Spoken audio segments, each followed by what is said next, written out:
Alright, give me a sec. Give me a sec.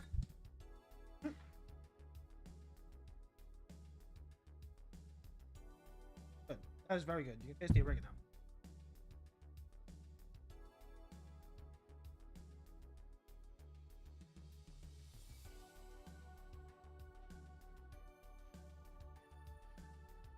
It always helps when you just like remelt the cheese.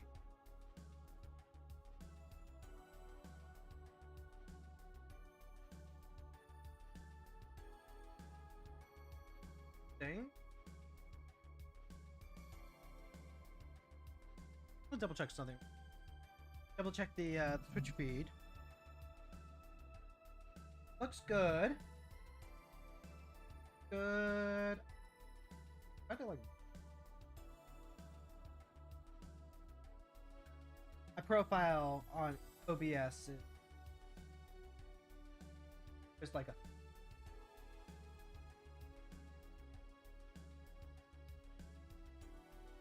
except okay. All right, big sip. Now we can go into big stretch. Okay, crack your knuckles. Crack your knuckles. Stretch out your fingers. Get them nice and wide. And bring them back into a little fist. Pop your back. Pop it. Pop it. Pop it. Pop and lock. Pop and lock. Okay. Okay. I'm stiff. I am stiff because I was getting so much housework done. I got everything on my weekly list done. All taken care of. But at the same time, I was trying to take care of the laundry. And wouldn't you know it? There's a reason I don't do it on Tuesday, because everyone decides to do their laundry on fucking Tuesday, which means I have less machines to work with, which means I have to, like, figure out conveyor belt logistics. Okay. I think we're done. I think we're good. I think we're set. Excellent. Hey there, heroes. My name is Hero Girl. I'm your friendly local neighborhood hero tuber and professional idea haver. And this is the Daily Grind. Today is February 17th, 2026. And we're back. We're back to play more Magic. We're back to play some more Final Fantasy XIV. And we're doing this for the next 2 hours. Thank you for joining me for those 2 hours. It's 2 hours that you can use to chill out, relax, catch your breath after a long day working. Maybe you've been at university studying your ass off. Maybe you're working part-time. Maybe you've got your own projects you gotta work on. Maybe you got your own daily chores you got. It always helps me to, when I do dishes or vacuum or something, to either chat with a friend on the phone or listen to a video or a stream or something. Helps me out a lot. Helps provide the extra stimulation that the unmedicated ADHD brain needs. If you maybe you've got a project or something that you want to work on, why not work on it now while we're chilling out? Okay, let's get down to business. Get back to brass tacks. We just got ourselves a free wildcard refund. I think. Hope. It was in historic. Are they only offering bans for or refunds for stuff that was in standard? Maybe. Maybe. Maybe. They definitely don't do them for brawl. That was for historic, not brawl. Possibly. Potentially. Hopefully. Wait, no. Where's my, there we go. Hold on. Hold the phone. They do something to the deck names. Oh, what is this? Lucky, thank you so much for the fitty bitties. Thank you. Thank you for providing for the fitty bitty take. Oh my god. Okay. If a deck is favorited, now it's highlighted. That's a nice quality of life change. Now there's like significantly more reason to want to favorite a deck opposed to just not doing it. Okay, good. Me personally, I've started using the favorite the deck for decks that I know are viable on stream versus decks that need more work off stream. That way I don't spend all my time in deck building simulator. And also, let's see, they should have the lobby available now, right? Yeah, they do. Lobby is available. Sweet. Oh yeah, I definitely did clean that up. So we can go ahead and we can make a lobby. And at some point, I'm gonna get my challenge settings set up, so that way, if chat shows up and chat wants to play some brawl, we can play some brawl. Love it. In the meantime, though, gotta play red and blue spells. I'm gonna play I like playing. Matoya is now my comfort deck. Matoya is comfy. Matoya is like a nice reminder of how control decks function and how you beat control decks. I got a little frustrated yesterday when we were playing against that Quintorius deck. Part because sometimes I just forget that beating control is a matter of like being able to push through their resources. Need that from time to time. Theoretically not a bad hand. What's Sokka do? Other allies you control have menace. Whenever you cast a non-creature spell, make an ally. Menace, prowess. Other allies you control have menace and prowess. Okay. Brings a 1/1/1 ally. Not a terribly interactive hand. The Wash Away would stop Sokka, but most counter spells are going to stop Sokka. Murmuring Mystic could help out later on. Into the Flood Maw could slow some things down. I'm going to fish for something just a little bit better. I think I like this alright. Now they're playing Jeskai, which is red, white, blue. So red and blue give them interaction for artifacts. I have to consider how I'm going to sequence my lands. I have a fetch land. I just drew this Brainstorm. This Brainstorm can help make my hand sculpted a little bit better. And then I can use the Misty Rainforest to shuffle away any cards I don't want. I've got this Hidden Grotto that I would prefer to play with Matoya out. But it kind of depends on what my opponent's going to make me do with my one island. I've got Mox Amber here, so that way I could theoretically play Matoya and then hold up Mox Amber to fight a Spell Pierce. This might be a scenario where what I actually need to do... Oh, that question got answered real fast. Rivendell. Okay. Let's brainstorm now. Sculpt our hand. I'm not ready for Talrand. Not by a mile. I would love to hold on to Miscast to protect Matoya. Rivendell can help out eventually. I can even play this turn as my tap land and then redraw something for next turn. I think I like that. If they're playing red, white, white, and they look at my hand, I'm probably holding the Miscast for sure. So yeah, let's do it like that. Go ahead, we'll put Talrand on the bottom. Play the Rivendell. And pass the turn. I'll play the Mox Amber out next turn, I think. Shuffle away the Rainforest. Ooh, considering before land drop. Alright, so they're going to go ahead and play that. Now, if I play Matoya, I'm playing her into... Or rather, I'm playing her against... Yeah. Alright, so let's do it like this. We'll play the Hidden Grotto, and we'll use this to get rid of Talrand, actually. And then... Hold the Mox Amber for next turn. Hold it for next turn, I think. I've got a fistful of removal and interaction. We're currently in a staring contest. Because if I try and play Matoya... Oh, that's interesting. Well, I could stop Urza. Urza would be huge for them. I could also, like, Fading Hope Urza? I could Fading Hope Urza, try and stop him on the next turn. If I do that... No, I'm going to have... Yeah, let's go ahead and let Urza resolve. And then what I'll do is I'll Fading Hope. Potentially gate anything they try and do. This has a scry value to Urza. Only if they have something 3 or less. Urza does give them a cost reduction. That's Corey's Steel Cutter. That is actually just going to cause me problems.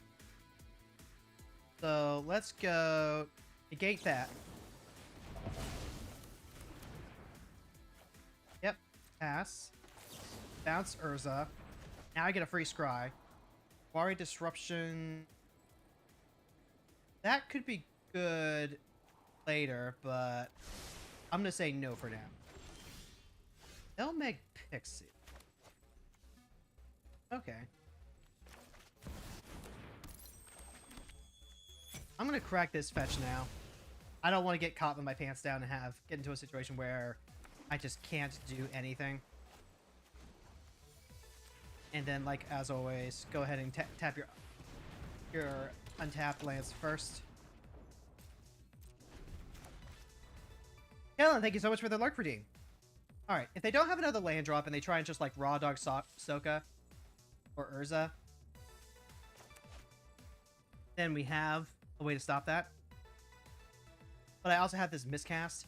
So, like, they could theoretically go play Urza, try and counter my counter. And now I'm stuck with Urza. I've missed my opportunity to deal with a really problematic permanent.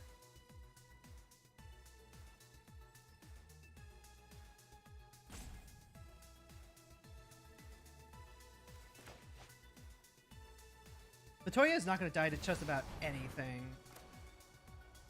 Do I mana leak Urza? The Soka is, like, so much worse for me. I think I let Urza resolve. As much as I hate it, I think I let Urza resolve. For this exact reason. Yeah, I did not want to lose Matoya. And now I've got Wash Away.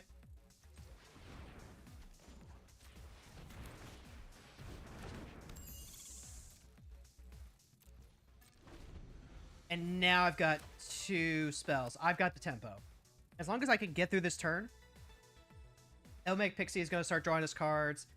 Urza is a cost reducer, which means that they can start double spelling more easily. But they still need Sokka to win. Or at least present another threat like Core Steel Cutter. I forgot that this was the nerfed version of Steel. And this is like the mindset that I really need to remember to keep in mind. Even when I'm playing Ungum Bunga decks like Jack Garland.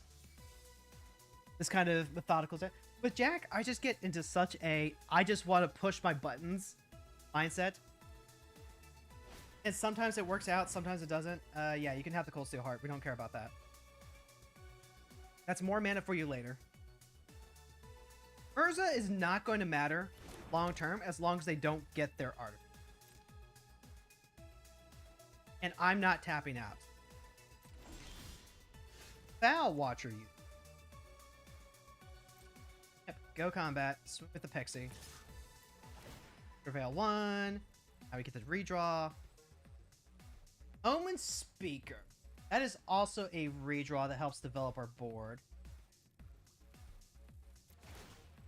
I would not having more bodies against a token deck.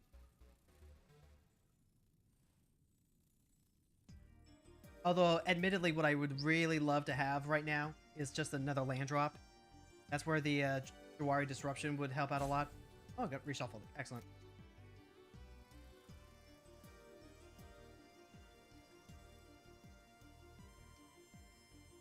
If we get into a situation where I need to use Wash Away as a general counterspell, that's a problem. See, I can Surveil now, but I really want to dig deeper. So here's Omen Speaker. She's gonna dig us too deep. And like these cards are like so small that they're almost not worth spending removal or counter magic on.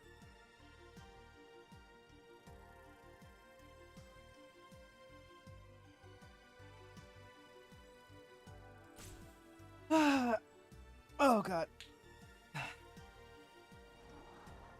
There's that disruption again. Not that I would hate to see it, but well, I guess it is a land, so I'll take it.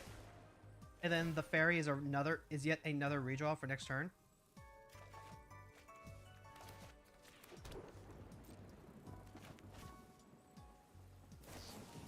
Thirst for Discovery. I could counter that just for tempo. I feel like I need to. I feel like I need to make sure that I am significantly ahead of them in terms of tempo. Like, I am only just now kind of getting my engines online. Alright. Here's where they either have another counter for my counter, or... Yep, okay. But no additional allies this time. Now we get to just, like, do things for free.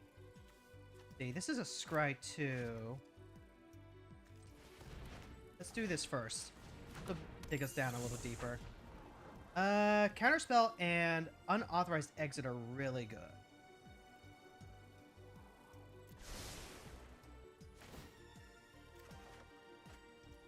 Yeah, and then we just always attack with our Pixie. We're gonna draw this as well. And then before they get a chance to do anything else, bounce Soka. We get to surveil again. Hopefully we hit another land so I can play this Foul Watcher. Boy, you are so land hungry.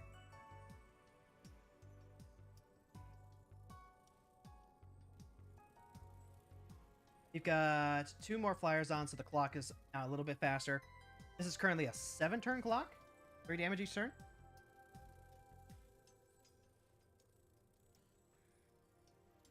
Playing Matoya reminds me that playing Magic is fun. I legitimately have fun playing Magic. I'm still having fun playing Magic. I'm enjoying playing Brawl. Ooh, Polluted Delta is pretty great. It's not an island.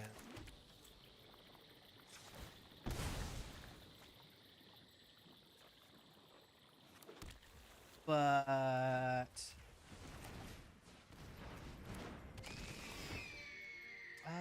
eaten by piranhas is really good, actually.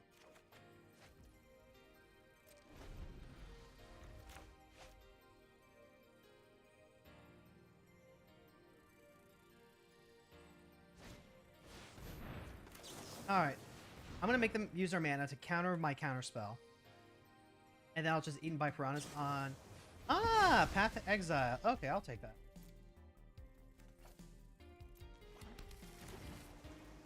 Yeah, take that.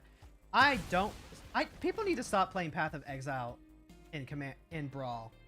Like, that is really, really bad value, I think.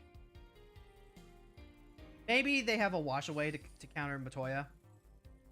In which case, I'll shut up. Like, you do just get me if that's the case.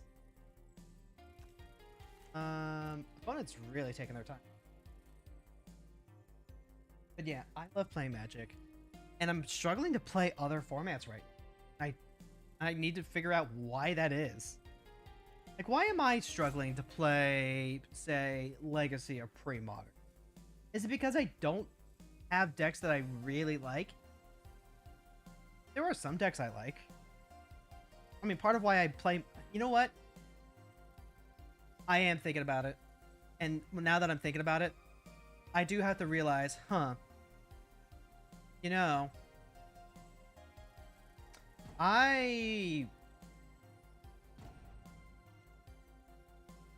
tend to really prefer playing decks when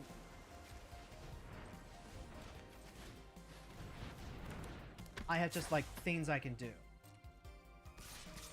Like, if there's a deck that I like in the format, it makes it so much easier to do more or less anything.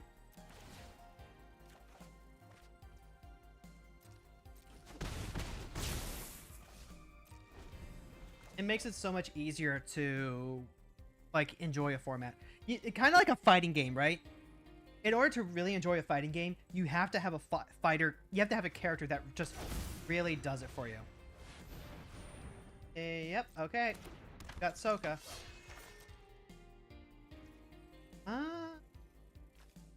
I'm actually gonna go ahead and spry here. Ooh, that's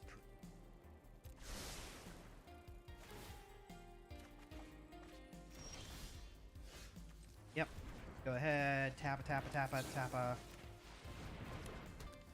and then go combat. Boom. I guess I could play the stuff lid first. Negate restoration. Pretty good. Like this is a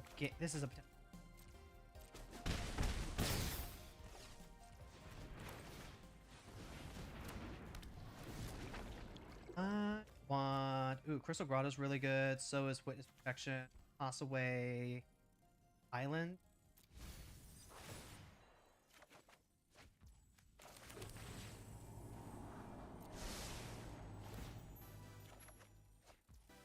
Pass the turn.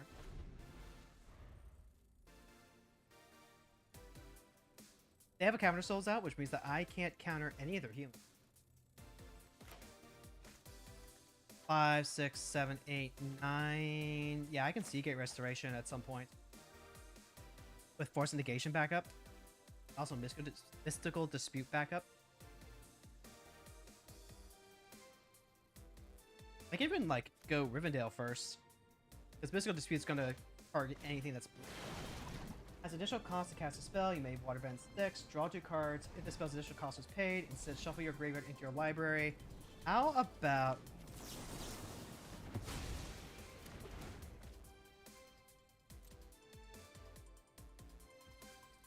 yeah, and then get some free draw. Nope. Bloody Strand's actually okay, because that gets us back Mystic Sanctuary, which is a freebie, free roll. Go ahead, crack. Mystic Sanctuary. We can just like put whatever you want. We can even put actual factual counterspell. I like actual factual counter.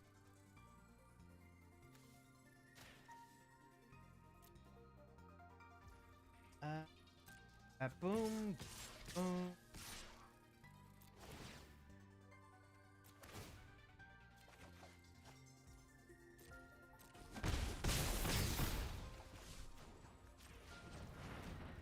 Actually, do I even need to play the Welcoming Sprite?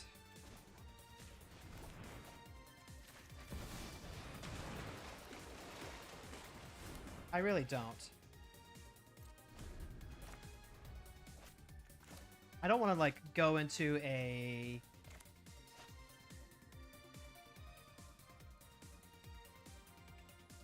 I don't want to go into a scenario where I get blown up by Supreme Verdict. I've got so much power as is. I'll just hold on to the Unwelcome Spread if for whatever reason I need to get new pressure on the board.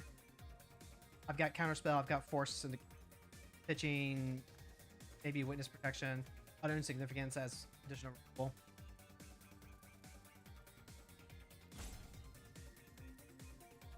I used to play a lot of Modern, but that was back when Soul Sisters was a more viable deck. Soul Sisters is still around a little bit, except now it's just red-white energy, right? Or it's white X energy. And that's fine, but also that prices are really expensive. And also Modern is just also suffering from like the format. Lucky, thank you so much for the sip.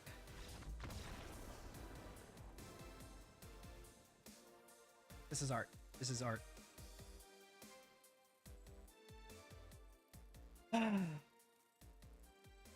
Modern just feels so messed up with the way that they've just injected Modern direct sets. They have 3 different Modern Horizon sets that went directly into Modern. Modern's supposed to be this format that goes all the way back to 8th edition. Back when the new border started. And it's supposed to be every set that was in Standard from that point on.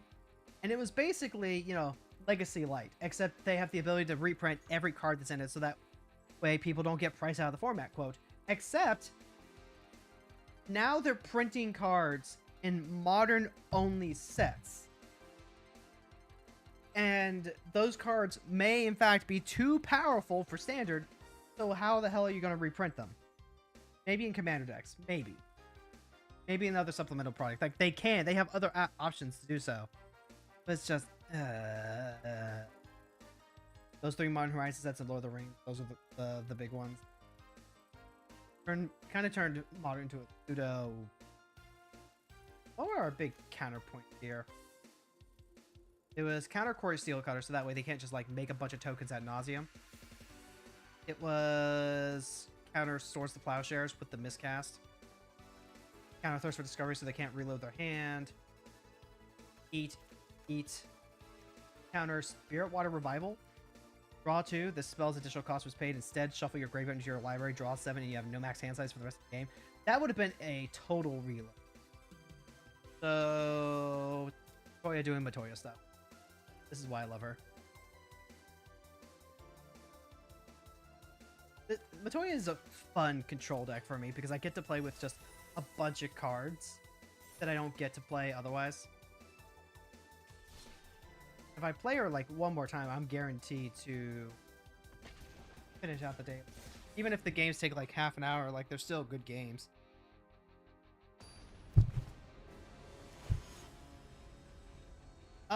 This deck. Remember this deck, chat? This is that Storm deck that we played against that one time. I have to think. Not a particularly fast deck. The issue is going to be whenever it enters and whenever you cast an elemental spell. And then they can cast Grinny Ignis over and over again. Use the Rite of Flames to like just make this big. Hidden Grotto. We have Foul Watcher here to help us out. Cosmo Elixir can stop burn. Armory Mystic. Don't have a lot of interaction though. We can dig for it.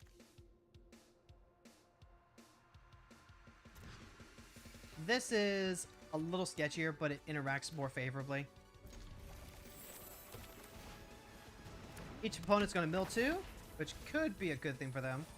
I really want to... The Alchemy Sprite, pretty good. Eventually. I need to make sure I'm hitting lands, though.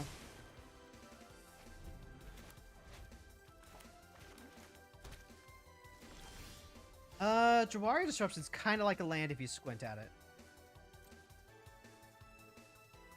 And I will be squinting a lot.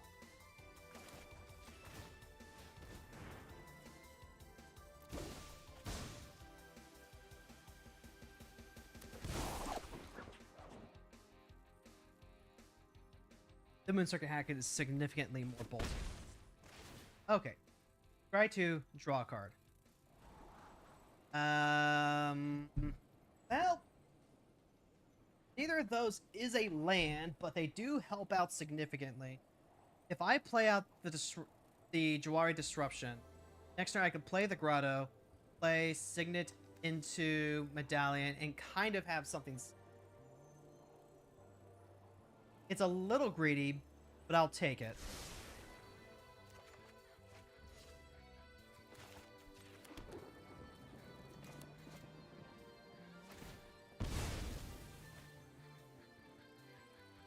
It's also, like, not ideal at all, but I've got 2 good cards that'll help us out in the late game.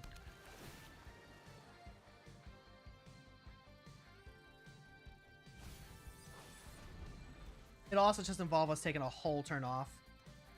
Eaten Piranhas, I'm really counting on this to deal with Salicinder and Suit. Okay, yep, they're gonna bounce Moonstrucker Hacket to my hand. That helps us out, actually. Because now you're tapped out. Grotto, Surveil, give me a land drop, yes, and thank you.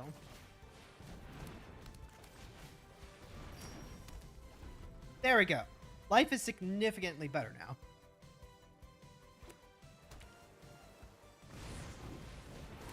Whenever an opponent casts a spell with mana value 3 or less.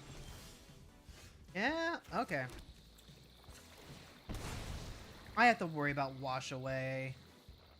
I don't like that I have to worry about Wash Away, but kind of don't have a choice. Yep, we're gonna take 1. Good. We're gonna take another 1. Make them mill. Forsaken Crossroads. Was I the starting player? I was the starting player, so this is going to be a free draw next turn while develop. He has more land. And pass turn. This thing is going to deal so much fucking damage to us. We need this Cosmo Elixir. The fairy would also be pretty pop. If I triggered ability, but oh, that is okie dokie. This is just elementals for days. Which one am I dealing with?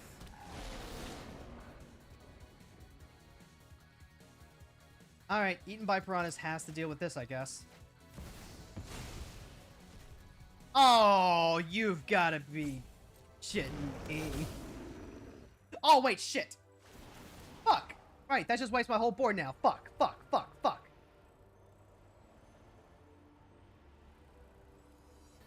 God damn it. I didn't even think about that. F6'd. F6'd hard. Yep. I'm gonna eat it, actually. Yep. Put her back in. That's fine. I need to stop Salicinder. I'm gonna look him in the eye and I'm gonna be like, bet. So, here we go again. Yep. Take 2 damage, take 2 damage. Scry, redraw. There's an opt. I'll take it because it's a redraw, even though we are taking so much fucking damage.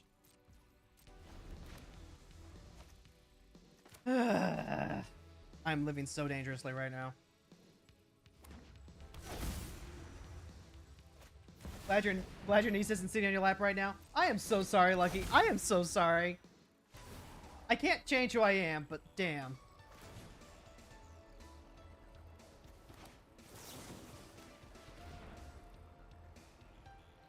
Alright, here's hoping. Here's hoping.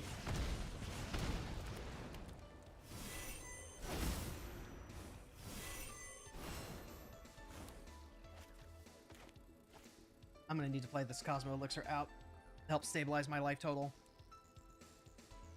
And then drop it to Fairy afterward.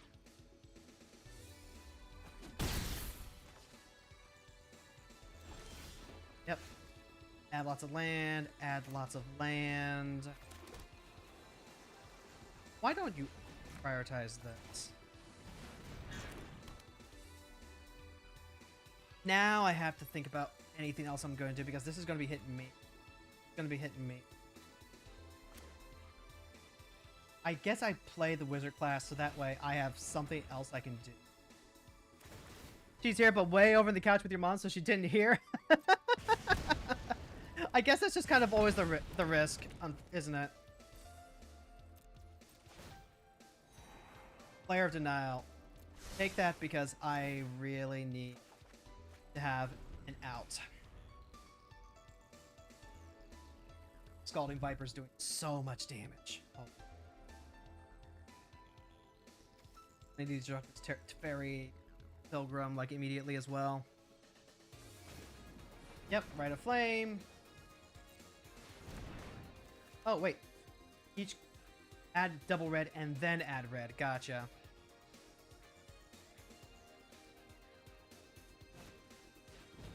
Yep. Got 4 mana. It's an elemental. So...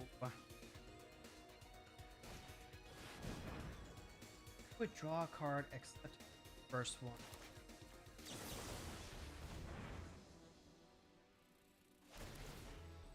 Yep. I'm getting the dog kicked out of me right now because this Scalding Viper just gets to kill. This Scalding Viper's actually just the bane of my existence. EBH. Okay, sure, yeah. Amphibian Downpour, sure.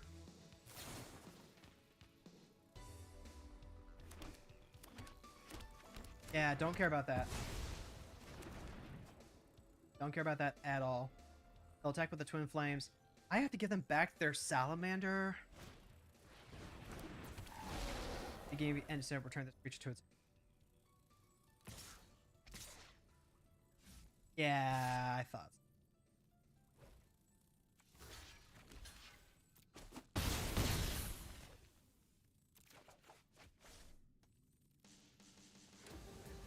Alright, they're hellbent.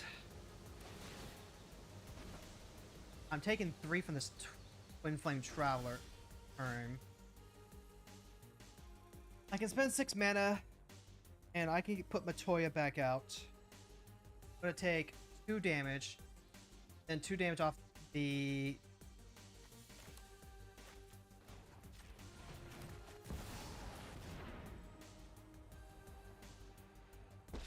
Here's to Fairy. No matter the time or place, I'm ready to win. Am I playing Moon Circuit? That actually do. Makes me take 2.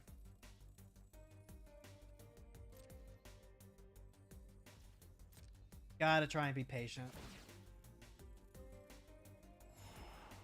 Mana leak is not what I'm looking for. I am looking for some sort of out. Now, I might end up just treating Teferi as a gain 3 life from the Twin Flame Travelers.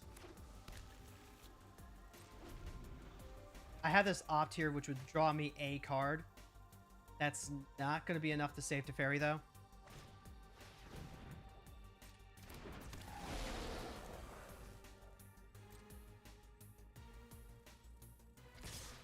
Swinging everything at me, huh? So this could pump up to 4 damage. This is 5, 6. 6. Pass the blockers. Pass here. That's what I have to do. Not often. Right? Yep, I'm at 4. Temporal manipulation. I have to do this.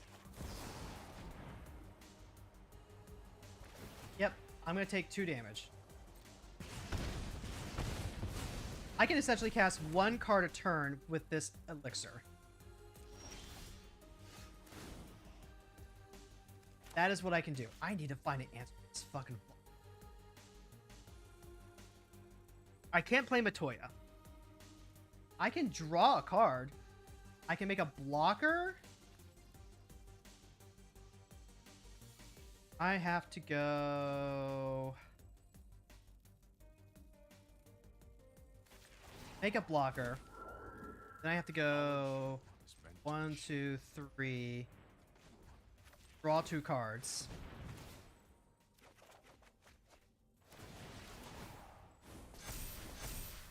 I didn't find an out. That Scalding Viper did so much work with the Twin Flame Traveler. I need to be so much more aggressive. Find... I didn't think it was going to be doing that much damage.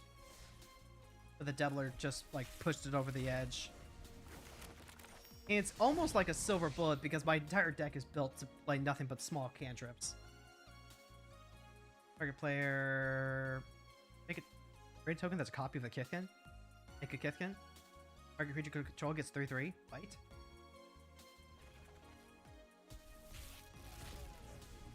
I'm gonna play Matoya again. Like, even though we lost, that was still a good game. We played it about as well as we could have. Enters target instant when your graveyard gains harmonize. Oh, this is the bad Snapcaster. Lotus Light Dancers. When this creature enters, search your library for a black, green, blue. Put those cards in your graveyard, then shuffle. Zombie bar.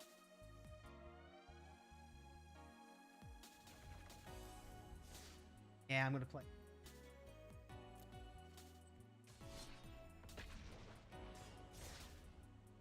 Ah, Ron's currently on a 20 stream streak. Thanks, buddy. Bloop bloop, back at ya. One of the issues I have to recognize though is that both the Scalding Viper and the Doubler are going to be causing issues for different reasons. I only had one removal spell, and even if I use it on like the Scalding or the Doubler, then I still need to find a secondary one, and it's much more urgent to deal with the commander than anything else. Fresh Start, Pixie, Harbinger, the Sea. This hand is a little sketch, but I'll make it work.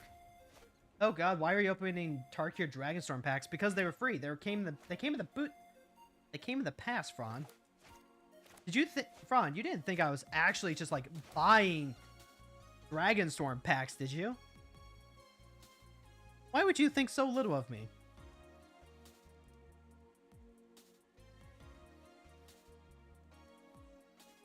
This hand has just enough interaction to make everything work out. They can't cast Miguel on the first, second, or third turns. This is Spider-Man like 2044 or something like that. Sink into Stupor's not bad. I'm gonna play this Ilmig Pexi first and foremost.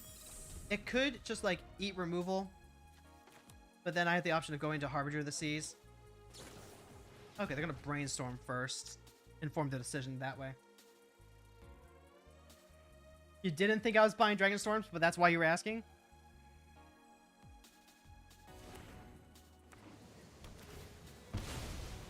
But see, like, that doesn't make sense to me, right? It doesn't make sense to me because the way that you phrased it, it sounds like, oh, why would you spend resources on this thing? When it's very much the opposite. By the way, they went and got a dual land and a dual land. They have one basic forest. Alright, there's Fable the Mirror Breaker. That's pretty cool. I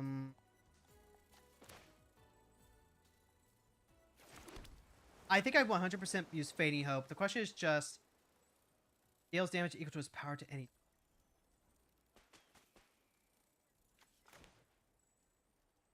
I could Fading Hope and Fresh Start, but I can't do both.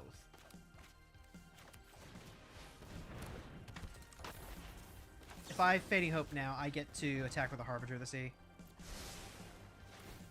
This does just let them play Miguel, and then Miguel can shoot the Harbinger of the Sea. But they have a basic land. It's already kind of done all the damage it needs to do.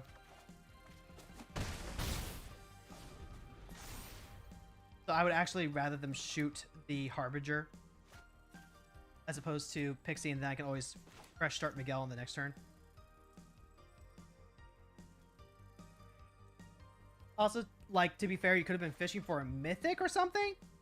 And you don't want to spend the wild card? Fran, I will always spend the wild card before I... yeah, I will always spend the wild card before I buy booster packs. Like, buying booster packs is just actually the worst. How badly do I want to do? At the beginning of your end step if you played a land. Okay. I will play this land out first. Now I can go... I don't need to... I'd rather just, like, double spell with backup.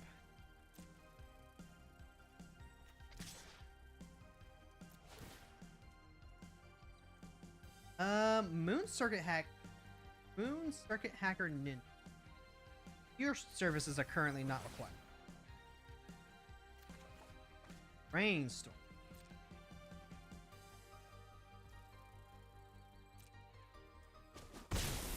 And then I am going to fresh start Miguel, so that way Miguel can't do any bullshit. But especially while I have Mana Leak backup.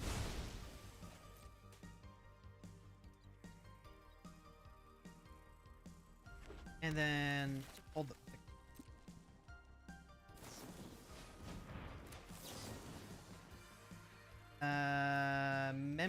actually... Yeah, Mana Leak, the Memory Lapse. And then... Yeah, I don't need to spend a Brainstorm right now. Tap out. Ink Mage. That's really good pressure to go into. I have actually been really impressed with this card. Not just because it surveils 3, but because it turns unblockable. Ah, shit. Return all non-creature, non-land permanents to their owner's hands.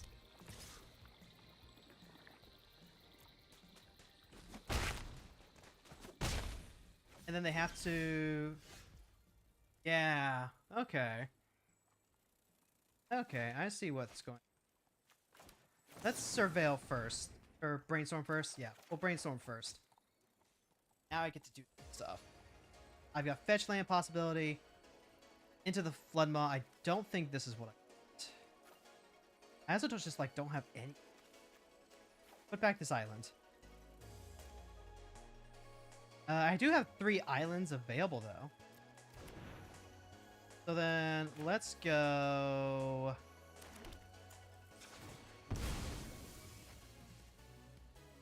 Yeah, let's grab our Mystic Sanctuary.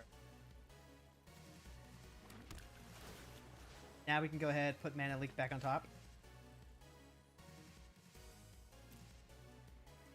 And this is gonna kind of be the moment of truth for them. Oh, Surveil goes off top. It just works. It just works. And they're done. Oh, that's the good tension, though. That's a good tension when you can like pull it off against something like this. Filter out? Return all non-creature, non-land permanents to their owner's hands? That's crazy. That's crazy.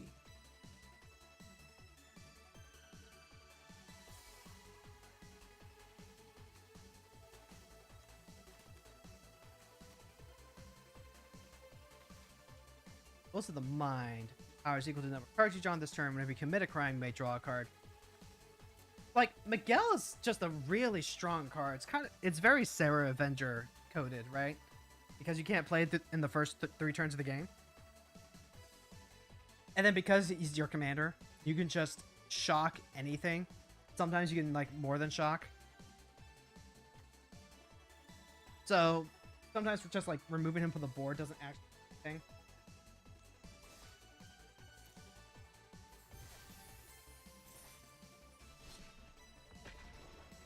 Yep, confirmed. Matoya is absolutely my comfort deck right now.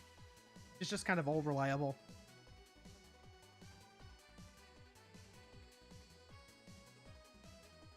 I guess it's like fair, right? Because Dragonstorm was what? Almost a year ago now? I want to say it was at least a year ago now. Yeah, it was. It was a year ago now by this point. So if you don't know about the Mastery Pass, it does look really confusing why I would be opening it. At the same time, though, that was phrased so rudely, Fron. It was so rude. Yeah, this is a good hand. We can hold on to this. Diadrine enters with counters equal to the amount of mana spent to cast it. So they just cast it as like a bear. It turns into a 2/3. Whenever you attack, you remove a 1 counter from each of 2 creatures you control. If you do, draw a card and make a robot. Alright, so first things first, I want to crack this immediately for an island. I can use this preordain main phase and try and like find more options, and that might also be the correct thing to do. But I'm not gonna. What I am gonna do... if we draw another land, I don't have to play the pylons. If we don't... maybe. I have to worry about Mana Tithe anytime I play against a white deck. Which is, in one sense, fine. Greenleaf Drum.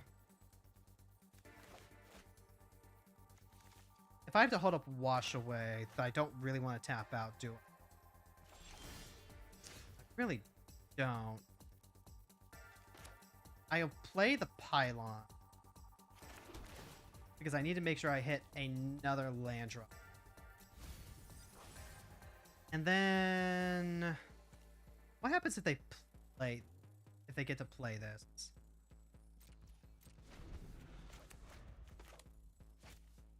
They get to get their game going, obviously.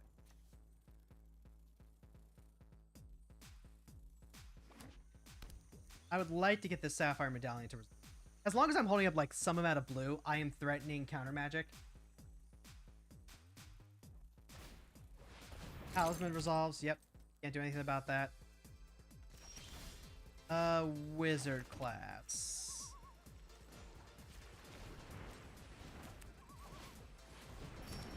Alright.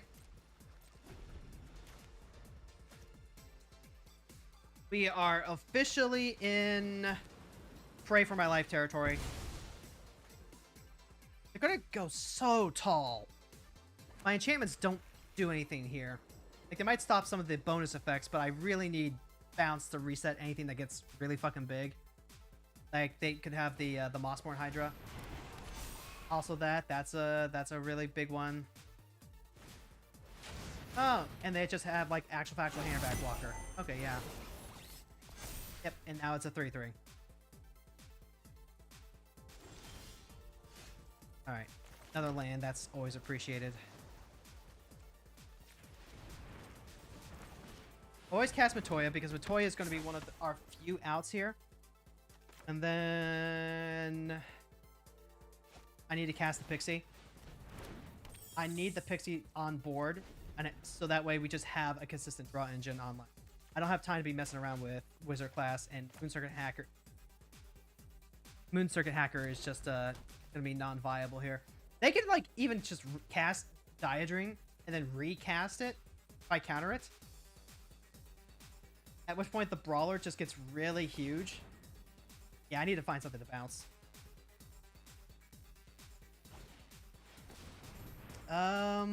Yeah, they just get to recast it for free, don't they? I have to do this for tempo, though. I had to do this for tempo.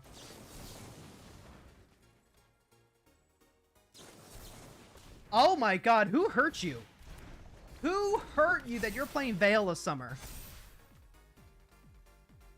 I normally playing these types of effects is fine if you have a way to just, like, loot through your deck. But no. Yep. I can just, like, remove a couple of counters. You probably don't want to remove from the handback blocker, though. No blocks, we'll just take the 4. Alright, now we're officially in race mode. Polluted Delta. I need this to grab me an island first and foremost. I'm doing this before scrying, so that way we just, like, don't have other things that we need to worry about. Tower in the Sky Summer. You could actually end up doing a lot of work.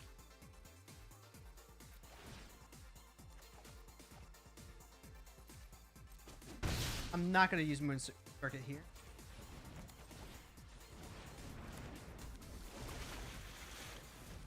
I'm looking for a land drop and a counter spell. Force Negation is kind of like a counter spell, if you squint at it. Grab the Force Negation first. No, we're going to get to draw both of them.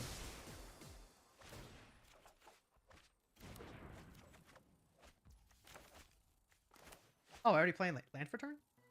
Yeah, I already played land for turn. So then... yeah, just play out the Wizard class. And then we're going to pitch the Circuit to the Force Negation.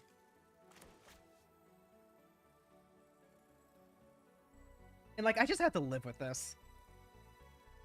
I'll throw Drakes underneath the Brawler bus. Just to, like, do anything that saves my life total here.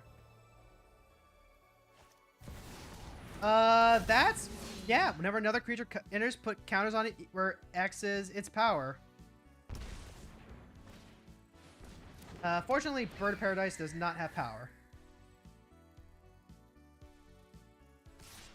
Yep, I am literally... no, if they... okay. If they attack... I will literally just trade with the 2-2. Ah, fucking hell. Just to, like, keep them from going wide. Not ideal. This is going to start putting counters on each artifact creature they control. Hey, Bandit, thanks for stopping by. We are currently getting the dog kicked out of us by Hardened Scales decks yet again.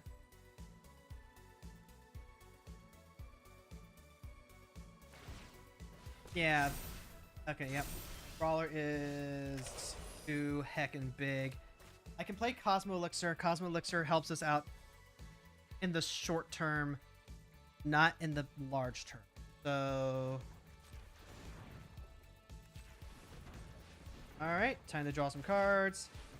I should have attacked with the Pixie first, probably. Cavern of Souls does not. Fresh Start, weirdly enough, does not help out here. But it's a better option than what I've had.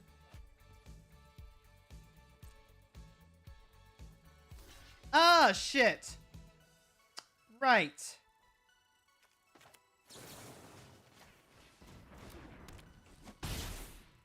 I mean, that's something, I guess. 6, 7, 8, 12. I'm not dead yet. But I'm sure not happy right now.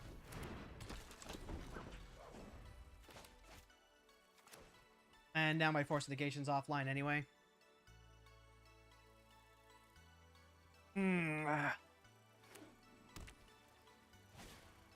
Yep, and then there's Kami. More counter on more stuff. That's an 8/8 Trampler. My Moon-Circuit Hacker doesn't even, like, block it effectively. I'm just jumping the 4/4. Yeah, if they have, like, any combat tricks, I'm dead. Am I willing to risk the Brawler, like, being the kill thing here? Maybe your end step, put a counter on each creature. They just, like, have infinite stuff. That was just too much pressure.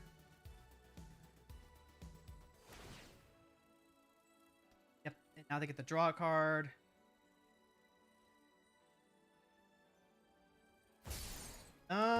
Just pray. Yep, I'm at 7. So, end step, everything starts getting bigger. I need to hit exactly Aetherize?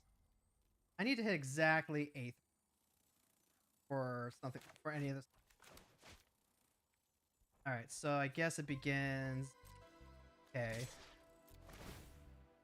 Hey Sam! How's life going?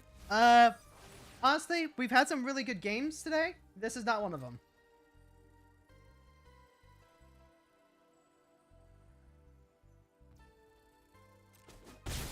I just drew literally nothing. Really disappointing one to end it on, but it is what it is. Went to the library to see an archaeology exhibition. What kind? We talking like paleontology or more looking at cultures type archaeology?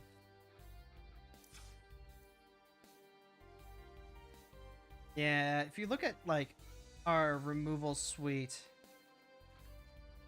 unfortunately, the Hardened Scales decks are just really well suited against us.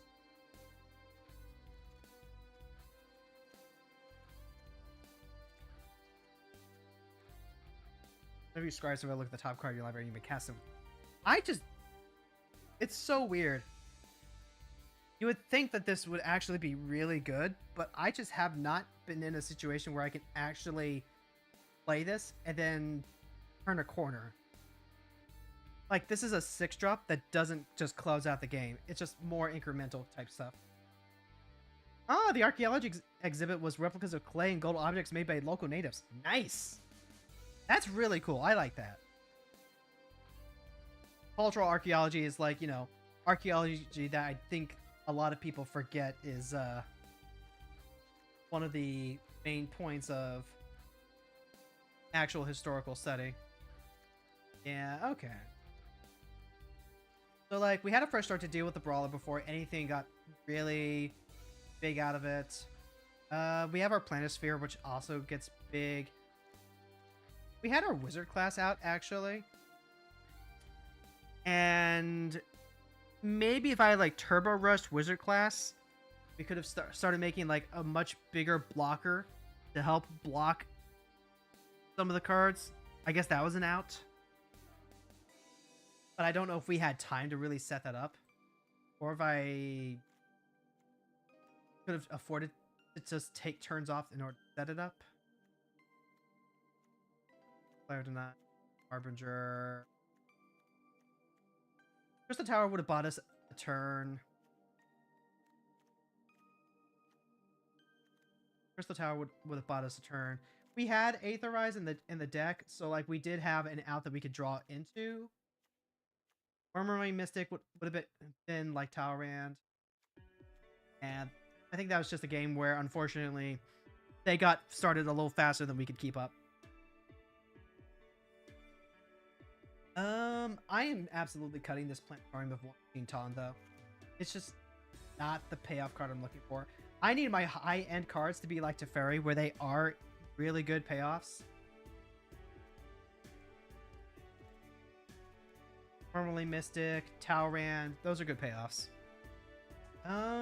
We could play like a Psychic or a River's Rebuke, and that could reset big boards.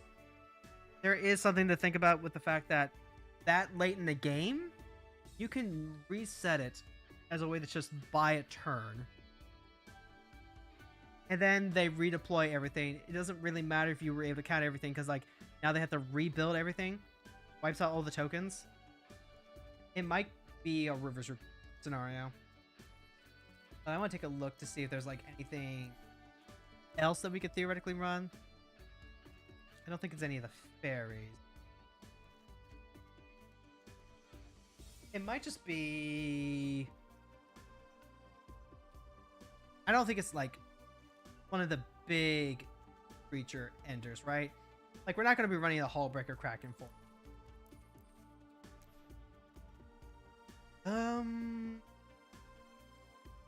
Boomerang Basics is interesting. It's flexible. It lets us reuse our Surveil cards. I kind of like that. It's a nice, easy add-in. All right. And so with that being said, we can go ahead and switch over to the Final Fantasy segment stream now.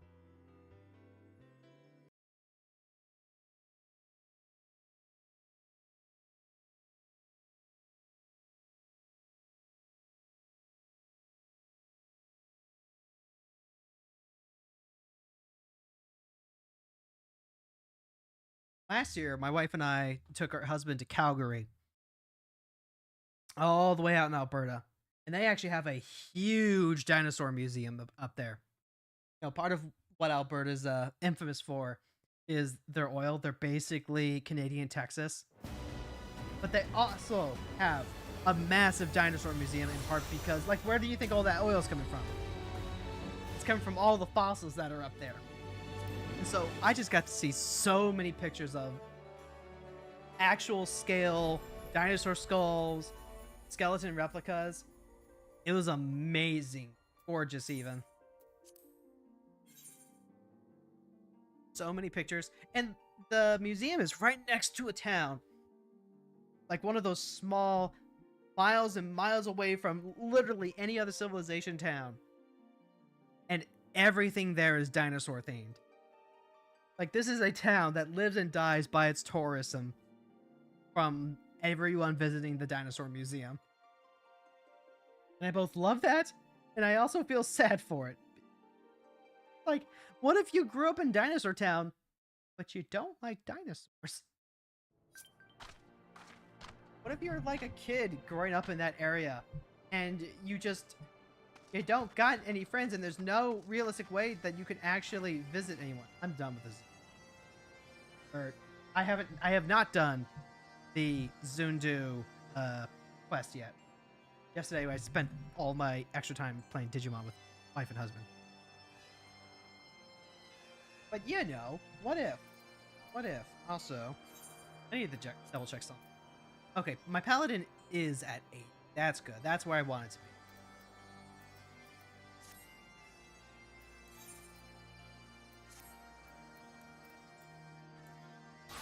Go do.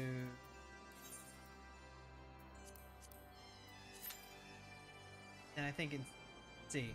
And then we can also do like a leveling roulette to knock off, clean off of the first tails.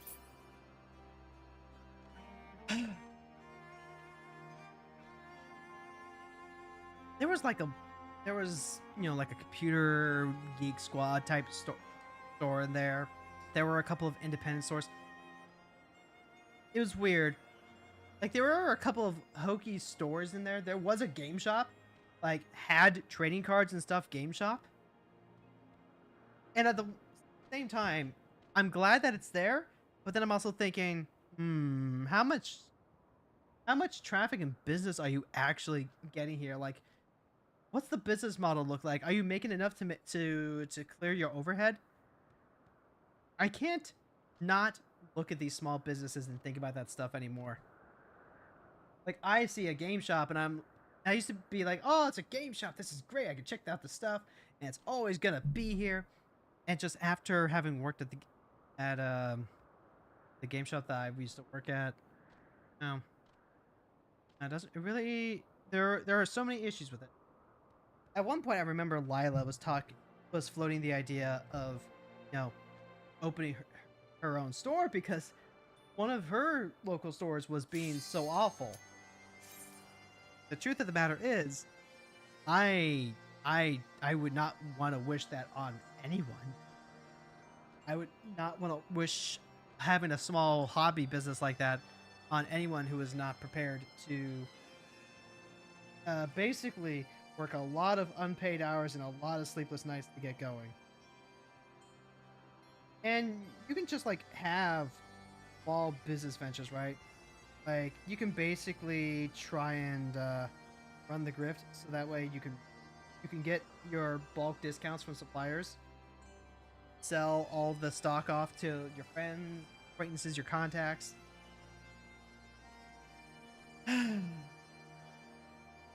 Actually having to maintain a store, the logistics of it and all that just takes a lot of work. Some people are just way more disposition to it than others. Okay. It's not one where we're gonna need to do a lot of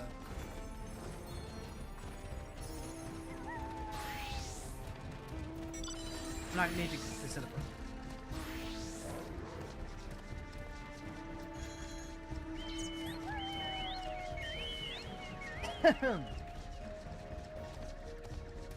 And I always get that little lag effect too.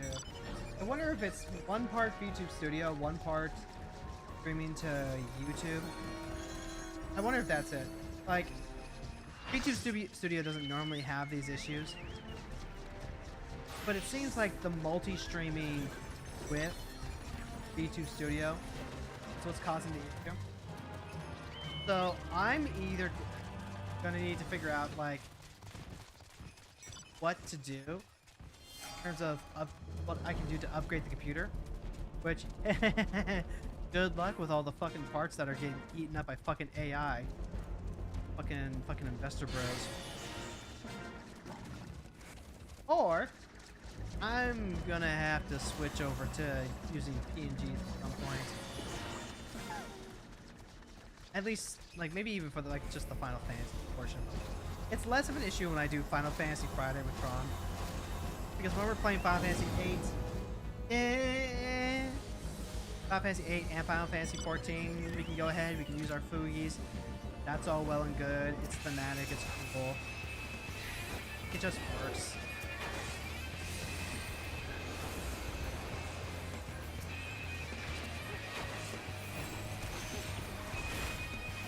But then, like, I don't know, man. I just want my computers and stuff to work. And if I'm dropping frames because I'm running VTube Studio, I might actually need to just, like, reevaluate where I am in life.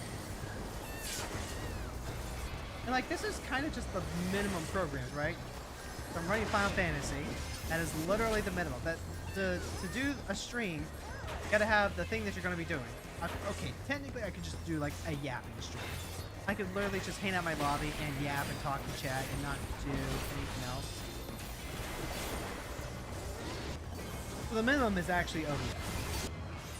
And then it's OBS twice because we're streaming over to YouTube as well. Just from all that, I could be a PNG and I could do. After that, though, is the game. I could be a PNG and stream the game, and that's going to eat time.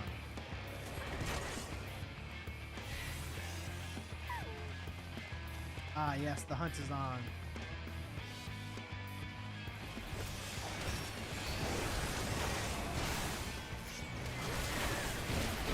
And all these fucking delays do so much damage.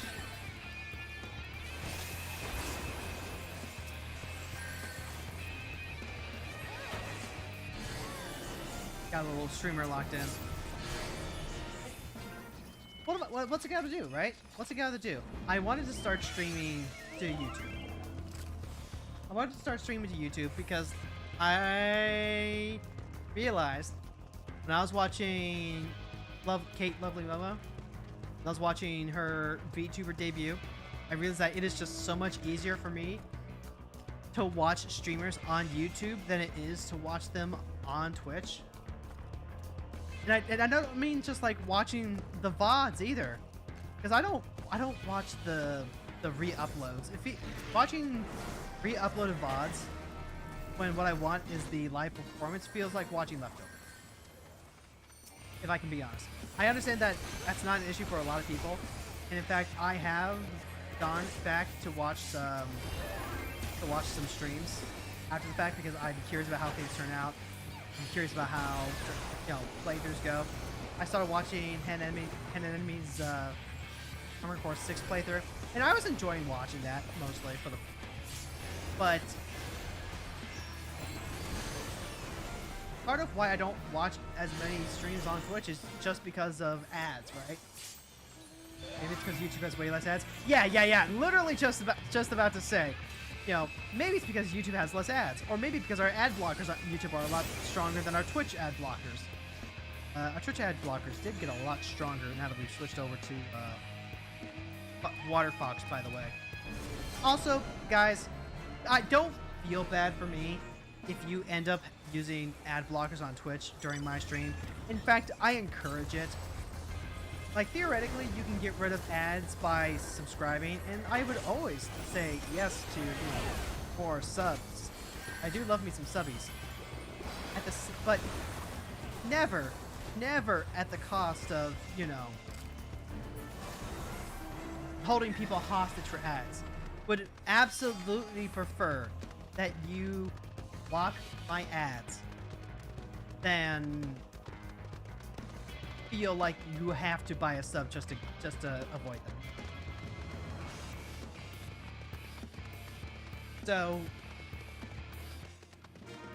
there is that. But also, like, it's just so much easier to see them on YouTube. A part of me laments the fact that the YouTube streams are put at the very top of my subscription, but I have the option to hide them.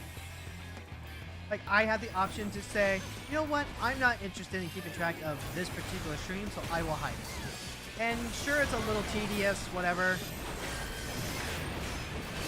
Now, none of my team is here. I'm in the completely wrong part of the triangle. Okay, sure.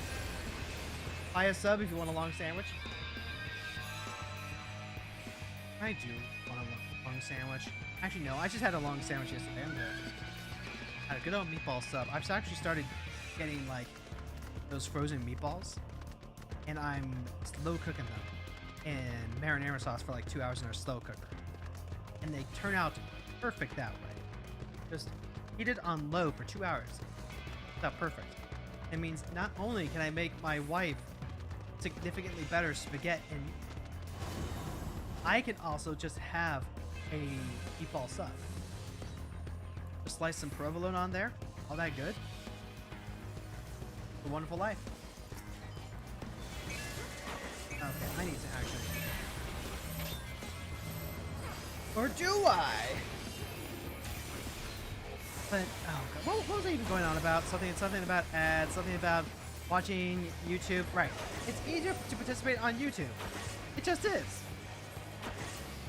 I watch Twitch on my app sometimes, but only ever to check on like Jess and all my other friends. I don't actually spend a lot of time on Twitch watching. I'll poke in. I'll do what Kellen does.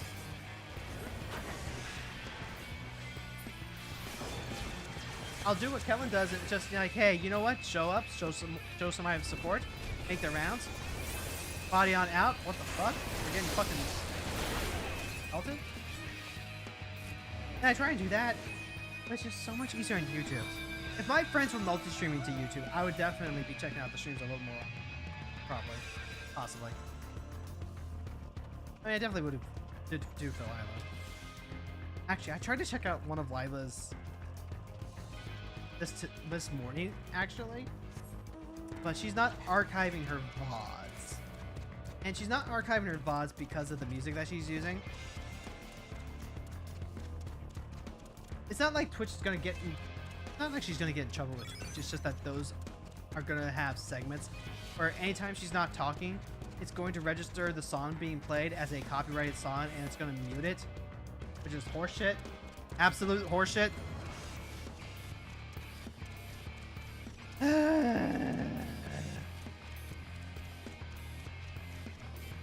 So, I can't even watch the VODs of the people that I want to watch. I was so happy when she uploaded her visual novel VODs, though. Because at least there, I'm watching it in part for the game experience. I'm watching because I'm not going to watch Whisper of the Woods on my own. Although I did add Twofold to my wish list now because... honestly, I just want to support the developers. I want to be like, you know what? Even if I don't actually get around to playing this game myself, I really enjoyed the playthrough that I watched Lila do. So this is going to be my way of having a copy for myself, showing my support for the indie dev studio. And yeah, I was aware that Studio Alon just announced a new game that they're coming out with. A visual novel that is apparently a, quote, love letter to VTubers. You can make your own VTuber as you play through it. It looks cute. I would not be surprised if Lila has long since heard of this game. What am I even doing here? We got yellow, like, forming over.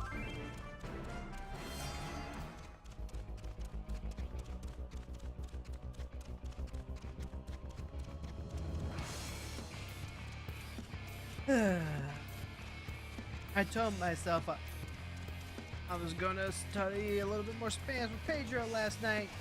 And did you want to go over? And did you want to go over in part because I'm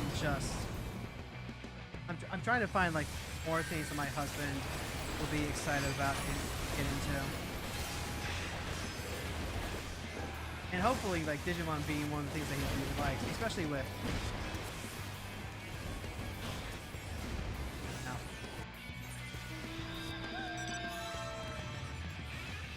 Tanks don't die, and melees just, like, kill instantly. Go figure.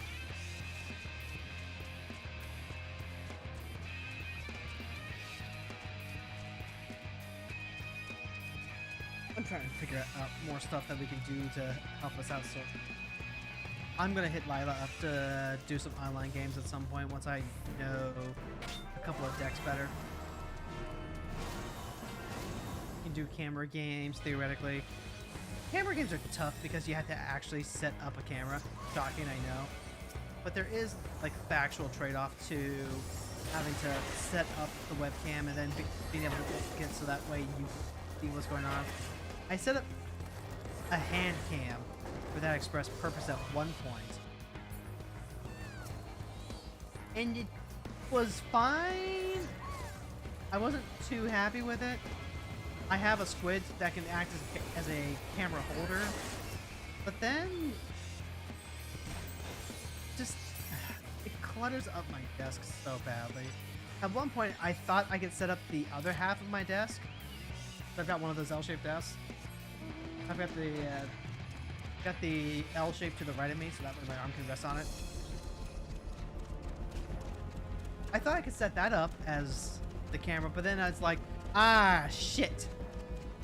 I fucked up, chat. My tower is to the left of me. So if the desk is to the right of me and the monitor is to the left of me, now how the fuck am I going to spread out these cables? Well, it's going to go like across the L in a Pythagorean theorem. And that's not what I want. That's not the set of the Spark's joy.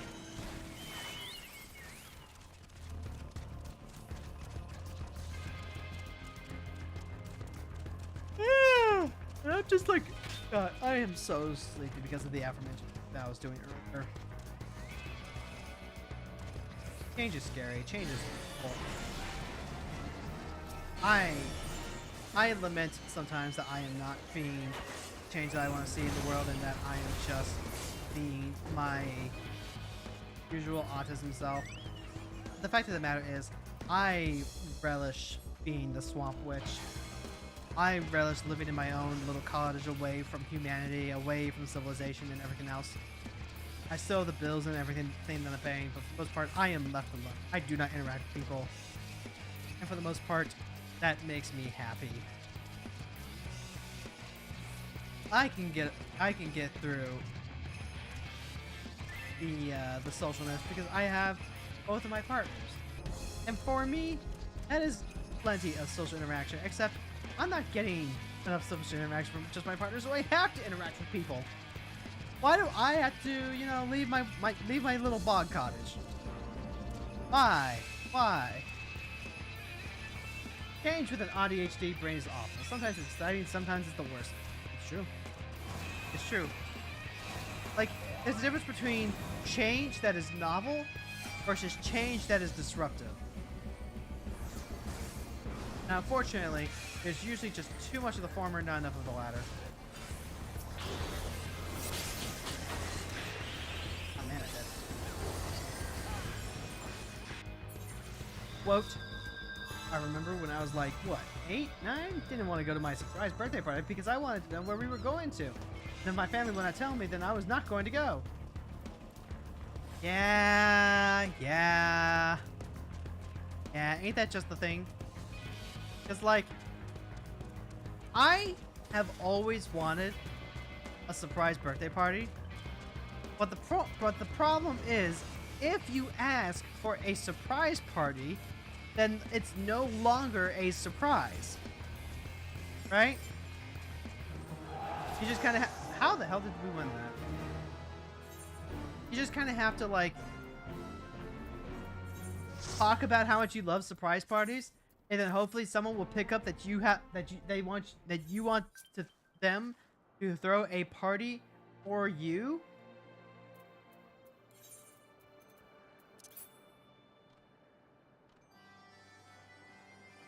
I mean, it could be a surprise in the same way a Kinder Surprise egg. You don't know what the content of the surprise is. Yeah, that is eggs, but you're already for a surprise. But you're ready for a surprise. Yeah, see, that was going to be the literal exact next point that I said. So, like, you are on it, Sam. You are on the wavelength. You kind of have to make peace with, hey, I want a surprise party.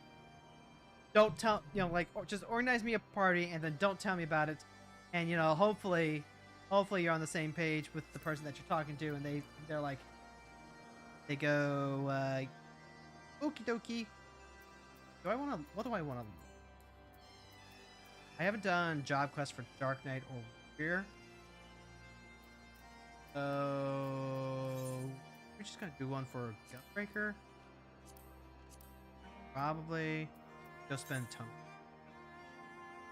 Thanks. Go Gunbreaker. Gunbreaker. Make sure I. Egg. Why do I have it?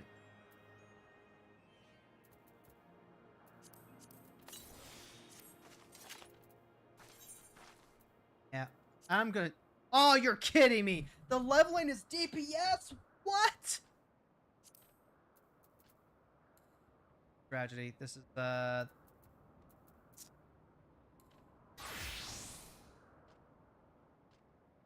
Act. It's gonna say in need, and then it's not actually going to be guaranteed.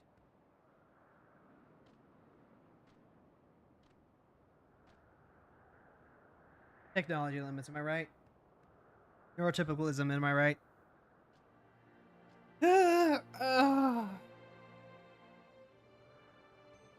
So yeah, computer is gonna struggle a little bit, I think. It might have been just because we were in PvP. It seems to be doing okay now. I have like my graphics and stuff turned down for PvP. My portrait's updated. My computer needed an upgrade during a time where there's so much stuff bought out and overpriced right now. Sucks. I saw something on Blue Sky about how all of the hard drives from a couple of companies are completely bought out for 2026. Makes me mad if true. Makes me so fucking mad. Because, like, you know, the hard drives that were just manufactured to be super cheap and affordable by people like me. We are in, like, breaking stage capitalism now. It makes me so... When I do those dungeons with teams A, B, C, my PC doesn't show the enemies until every single player is loaded. Dude, so you've gotten 3 waves of enemies at most without being able to target any enemy. So it's mostly area attacks and area healing. Wow. Wow. Viva la potato, right? Good old potats.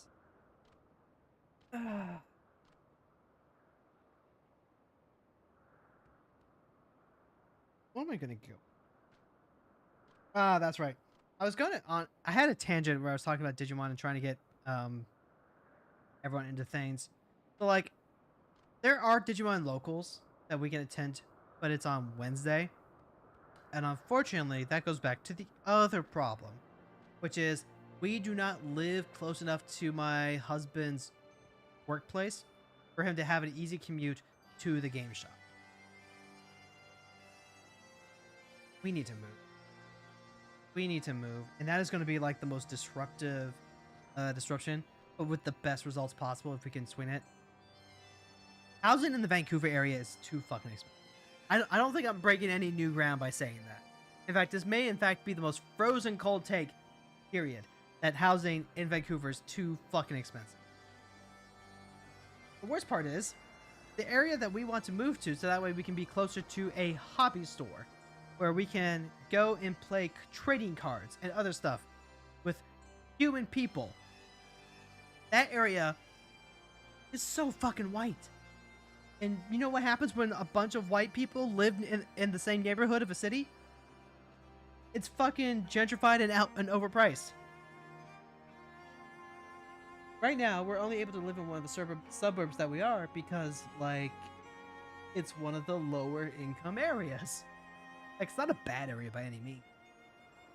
This is definitely an area where I feel like a minority, which, as a white girl growing up in the Midwest, is a feeling that I had to adapt to rather quickly. Yeah, and not white as in like a bunch of Italians or a bunch of French people. No, we're talking, you know, Canadian white. Well, white as in my culture is money in 80s movies. True, Sam, true. You get it. If we could just move somewhere in North Van, like just that northern area, we would be so much better off. But the issue always comes back to money. Right now, we are currently priced out. You know what would change that? Well, we can't lower the prices. All we can do is increase our income. And the only way that we can increase our household income is if I start earning an income. I always appreciate whatever little bitties Lucky and Fran and everyone else can drop me. Like the 50 biddies, the 100 biddies. My titties really appreciate it. These are the itty bitties of Twitch. And I appreciate it. Like, I'm never gonna be like, it's only $1. It's only $1. Why can't I have like $20? Or why can't I have a peanut? Like, I'm never gonna be like that. But it is just a fact of life that if I had 100 people watching and 100 people gave me like 50 bits a stream, damn, that's like close to $50. $50 a stream, every stream. That's 1, 2, 3, 4, 5. That's 100. That's like $250. Now, like, that is a pittance. That is an absolute pittance for any sort of working wage. At least here in North America. But on the other hand, that is just having any amount of money is so much better than having no money. Pretty sure your money would be worth more than like Mexico, but y'all would have to learn Spanish. I mean, I'm working on it. No, I'm working on it. Yeah, this is a level 50 dungeon. I am not gonna be not gonna have a chance to be optimal about this.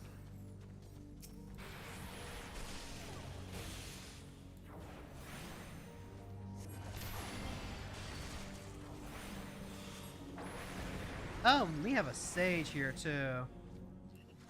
Hold on. I'm level 49. I don't even get access to flare. Ow. Life is suffering right now. Wonder how jobs like Viper or Reaper feel in ARR dungeons. I can tell you from experience that they are 1 and 2 button jobs. They are pretty AFK as far as buttons go.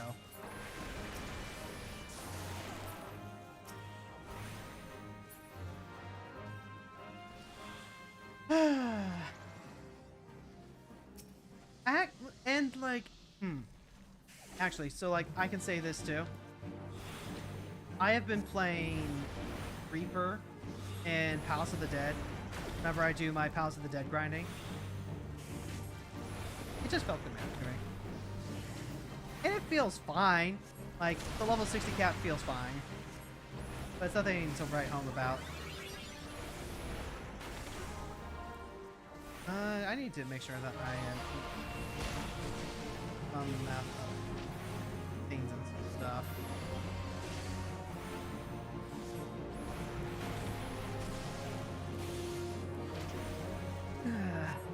Money, money, money. It always just comes back down to money. Who has it? Who doesn't? Who lives? Who dies? Who tells your story? If you were to replace every instance of I can't afford something with I am not allowed to do something, life would just make so much more sense, right? It would just make so much more sense in the vein of, oh, right, I am being economically oppressed right now by fucking billionaires, by a ruling wealthy class that thinks that all I'm good for is to be plugged into the work environment like a cartridge, burned up, used up, and then tossed out as soon as I stop being profitable.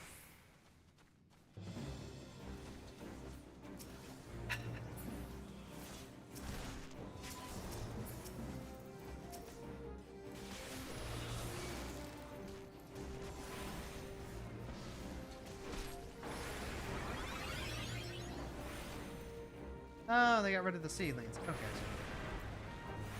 Do we any fire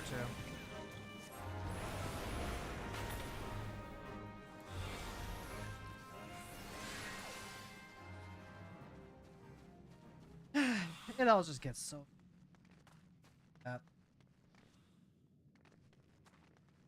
It is so depressing that just having the capacity to earn an extra 1,000 bucks a month is literally life-changing, you know? Which, you know, I guess the caveat that, you know, you could use so much more of that in other countries. But in the context of living in Vancouver, or I guess most North American cities, an amount that we consider so little being literally life-changing. And then having people who earn that much in a single hour because of how their investments and money works. It's just not fair, man. It's just not fair. I think for 1,000 USD in here, you would have to be like a cop in an hour. Yeah, Sam, in an hour. When you think of people like Elon Musk, the way that they have it set up, their money makes money for them. That is how investment banking works, right? You are, in theory, earning dividends that earn back more than what you initially paid into it.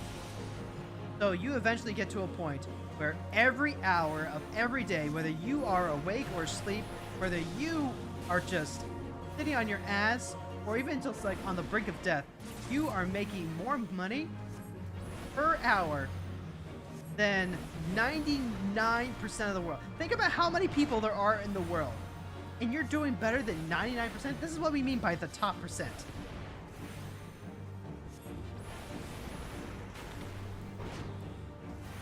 It's literal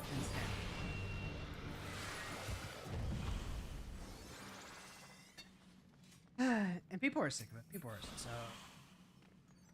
I know I'm not the. Totally not related. Actually, you know what? I'm just gonna sneak on over here. Here else. Cobalt Lanehart got the door open. Okay.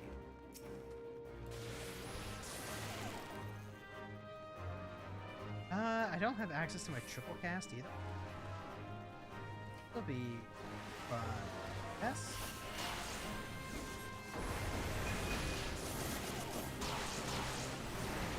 You know, I'm not gonna. Oh shit! That was a bad breath. Oh, punished for not moving.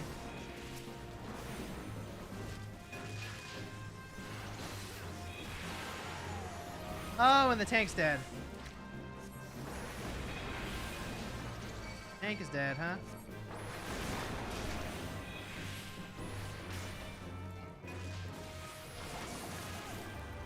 Damn, okay.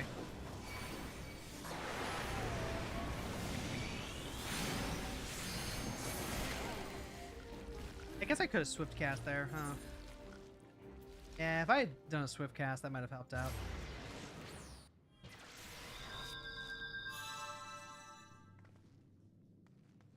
Yeah. Stage ran out of charges. Life's rough for those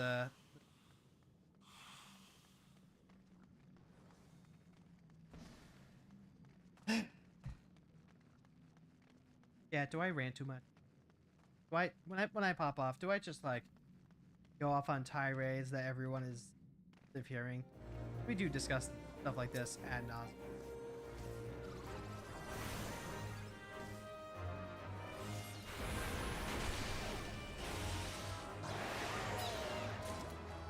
Please read the previous message. Ah, gotcha. Today's the birthday. Unrelated. Today's the birthday of my late grandpa. He was a cool guy. In a totally different topic, I knew a very cool guy who was the leader of a union and made some illegal but not immoral things to get the work. Other things. What you gotta do. That is absolutely what you gotta do. And like, hey, you know what? Incredibly based, by the way. Incredibly based.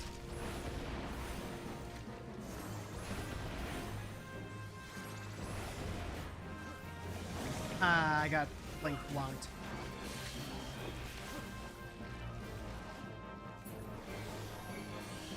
I got.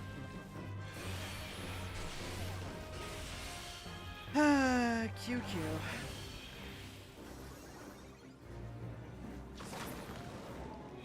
Is this optimal rotation? Absolutely.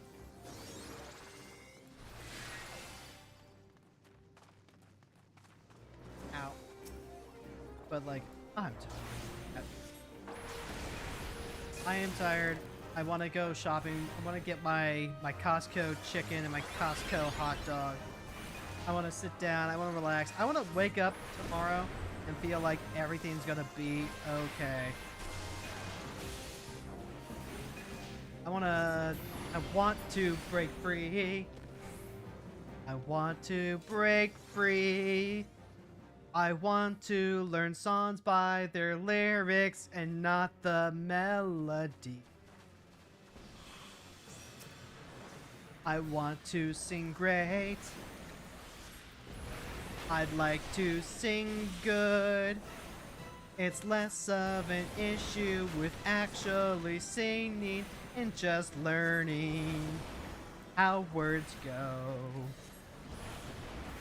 Don't you know how many songs there are?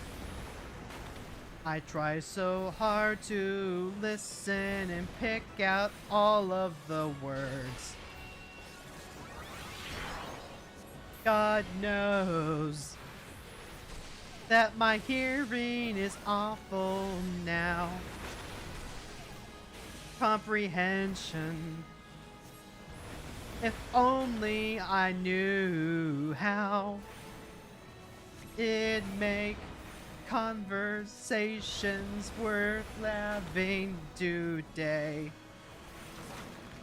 Instead, there is only one thing for me to say.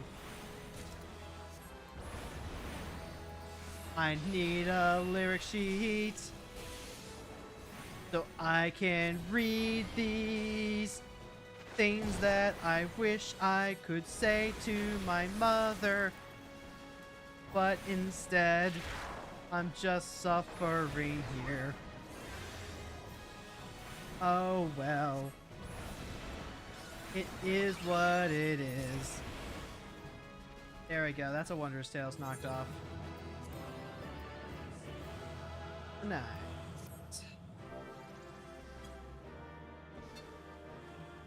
Alright, we'll go ahead and give it to no one, I guess, because they all could not wait to get out.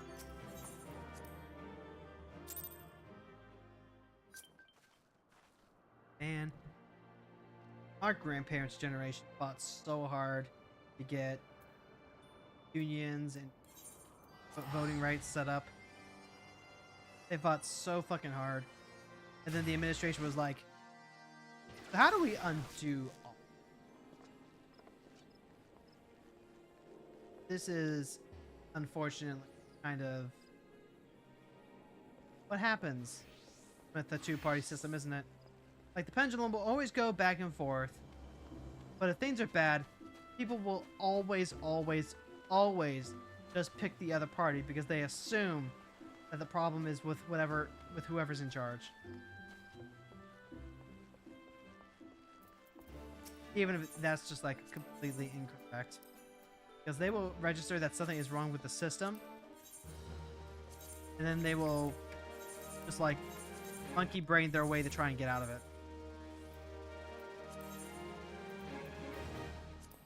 I know someone who captured the mayor hall to make the mayor do things. Say who? Without weapons, but like captured. Yeah. Hardcore. 16. I need to go by... I will go.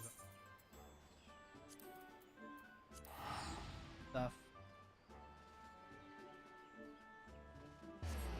Go buy some gear. We can try and clear out some more Wondrous Tales real quick.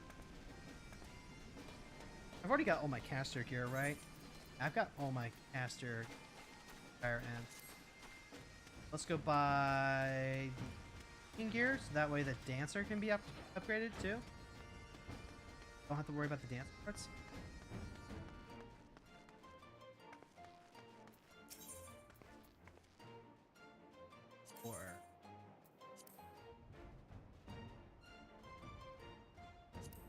Pardon. coat. Pants. Actually not worried about the weapon because that for me. And then we have to do like what? Level 50 and level 50 be enough to get us to 7. And I would have to spend both of my second chance points. What? Like Bane, something like that? Something like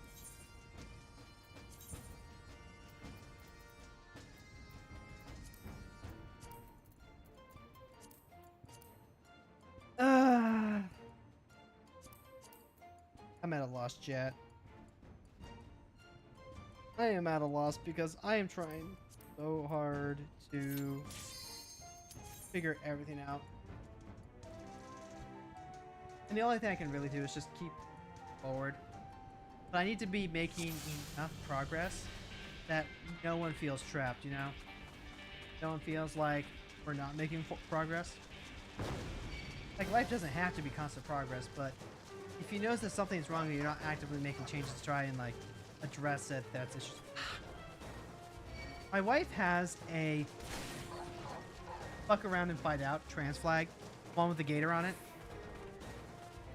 And we keep saying that we want to put it up, and then we just keep forgetting to put it up. But part of it is that we need a step ladder to actually, like, make it work. But we don't have...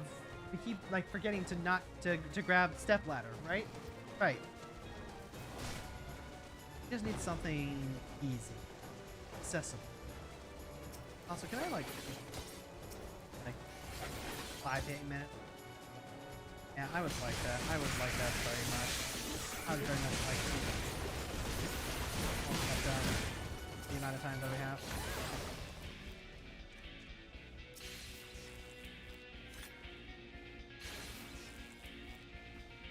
This is bullshit game. This is bullshit game. I'm trying to pick up a tiny key. I'm trying to pick up a tiny key, but the paralysis actually keeps you from picking up the fucking key. Bullshit. This is just bullshit. Die. I guess it is.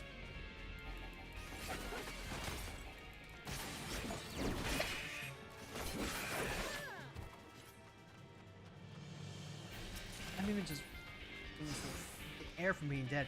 When you, this is like the root of my exhaustion. You know, every day when I have lunch, I take some sips of energy drink. 1, because I'm unmedicated. No, then tweet. 2, because I need to park up this to keep going. To keep going. Streaming requires that I make sure that the air is like filled, so that way no one's walking into it and then being like, oh man, what's streamer up to? Why isn't streamer doing anything? I keep thinking of like that one instance of poke streamer. Come on, do something. And when I think about that, I get so angry. I get angry because, you know, streaming is something that I'm doing as work, admittedly, but it's also something I'm doing as, like, well, I guess it's not social work. It's work that you're doing to be social.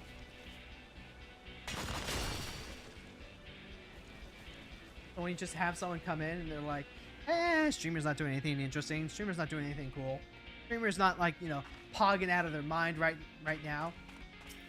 That's just not sustainable.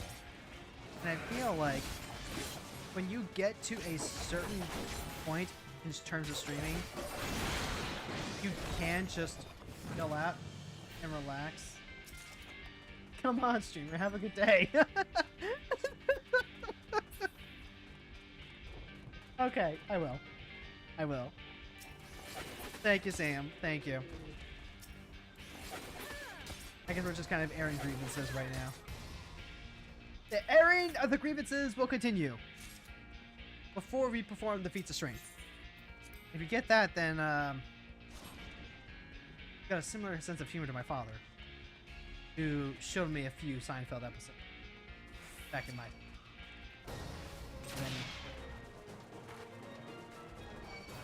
I feel like once you get an audience built up, it becomes a lot easier. When you start out with streaming, and I will continue to talk about this. This is a thing that needs to continue to be said. When you start out with streaming, you have to learn to gab as though you have 1,000 chatters.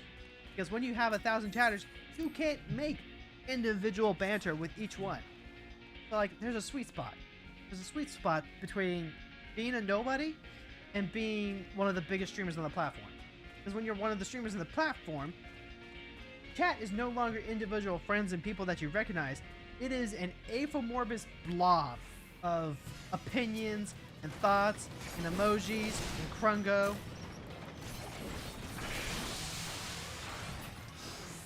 Chat is no longer just your friends. It is an organism.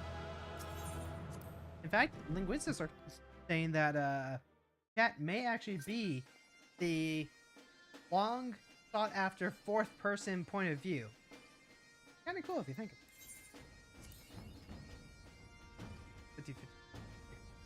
Could be. Yeah, this could. I think we can do it.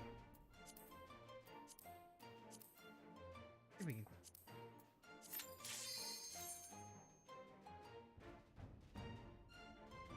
But there's a sweet spot. There's a sweet spot, like, just around the bare minimum to become partner for Twitch, where you can have a community, they will be invested, and then you can also still recognize everyone that is showing up. You can still say, hey, I know this guy, hey, where you been, buddy? I missed you. But you get the constant new channels, you get the people that show up. Like, yeah, you might recognize your mods. I hope you recognize your mods, Jesus. You got your mods, you got your friends, and then that's it. Everyone else is just giant chatterface. Giant chatterface. That's when you go right back to basically having no one to talk to. Think about it. It's so weird. You have hundreds of people saying stuff, and yet there's no one to talk to. You have individual fans, yes. Your audience.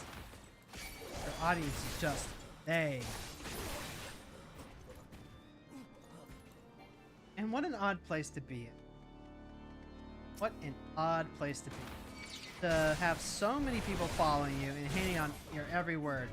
To claiming you as their bastion and refuge from everything huge and scary that's out. I don't know if I actually want that. Like, some people, they work really hard to get the partner status, and like, fantastic for them. But what does that mean? What do I lose when I reach that level of just big interaction stardom, right? We lose our comfy little chats. We lose our repartee. Being a big streamer, musician, and actor sounds like a very hard thing to be. That's what I'm saying. That's what I'm saying, sister.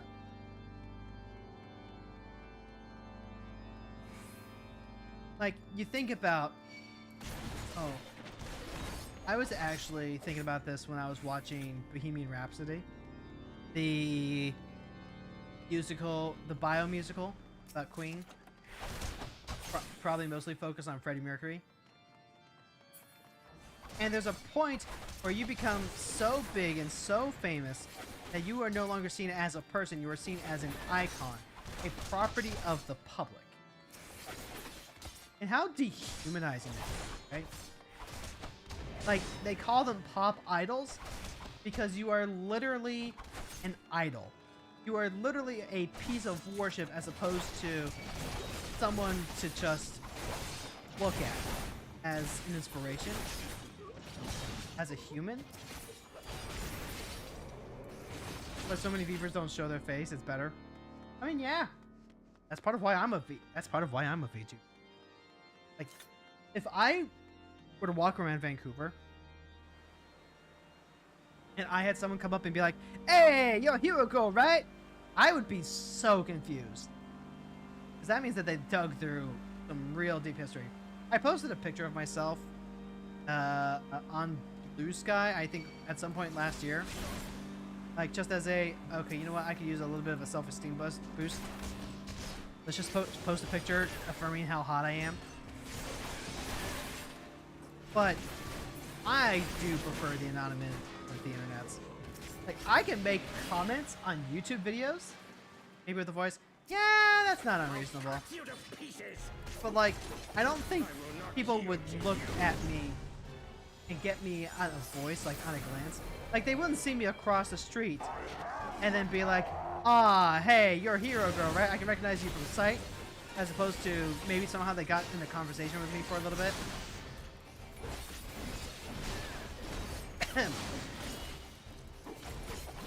I lost my train of thought there. But, yeah. You think about what happened with Walt Disney, right? Walt Disney has been lionized by the company that he created. He is no longer a person who had a lot of insecurities, who struggled with those insecurities, who had a fascination with technology, who kind of got his ass bitten by the corporate world, and decided that his solution was to become the ass biter. He is a symbol for the corporation now, and he is treated as such. He is never allowed to be depicted, you know, smoking, despite the fact that he was a heavy chain smoker. Ah, that's the alarm. Pop this out. There are people who, you know, get to live on through the art that they make. Like Bob Ross. Bob Ross literally just made art for a living. He had painting with Bob Ross. And he is also just kind of being swallowed up as an icon and a property instead of the person that he was, who wanted to bring joy of creation to people, to help them, like, maybe see nature differently than they did once. Is that what I want for me? At one point, I was writing because I desperately wanted to know that I had left something behind that could continue to help people long after I was gone. But what happens later on, right? Do I want that to happen to me? Do I want that to happen to my stories? Hans Christian Andersen wrote The Little Mermaid. Lucky's gonna lead the raid, yo! Go ahead and drop it in. I'll get us set up after we take care of this run. Killjoy? Yeah, we can hit up Killjoy. Quote Sam, I think I only know the face of like less than 10 Discord pals. Yeah, that's probably about right. B Chronicle did a personal face reveal at one point. Just a, hey, you know, this is us. This is, you know, putting a face to our friends that we care about a lot. It was really nice. It was really nice getting to see what Lila, Fish, Jess, and Chrono like. But at the same time, I still can only ever see them as, like, their models. It's like that scene from The Guild, where you got that one girl who's like, nah, I like it better when you're all just like, you know, little cartoons on my computer. Friars, Patas, Stigma, Orchestra. I already got the Stigma.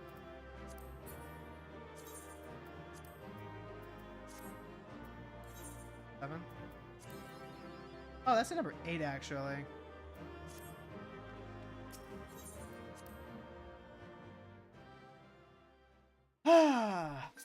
Alright. So we are going to go ahead and raid into Killjoy. Don't head anywhere just yet because we do like to support our friends and community friends. Folks, I've been watching a little bit of Killjoy. Cool. She's cool peoples. There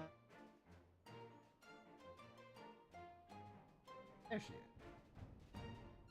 Alright, so we're gonna go ahead and start the raid there. We will be back tomorrow for the usual. And then, folks, as always, remember that the big event every week is Final Fantasy Friday, where Fran and I play through Final Fantasy.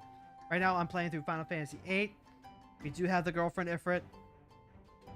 We currently have our seed rank. We did finally see some instances of Laguna. I thought that that was the name of like an organization, but no, it's actually just the name of a person. I don't know what the fuck that's about, but hey, This time we'll find out instead of taking forever to take a bunch of quizzes. Folks, I will catch you tomorrow. Same hero time, same hero channel. Bye.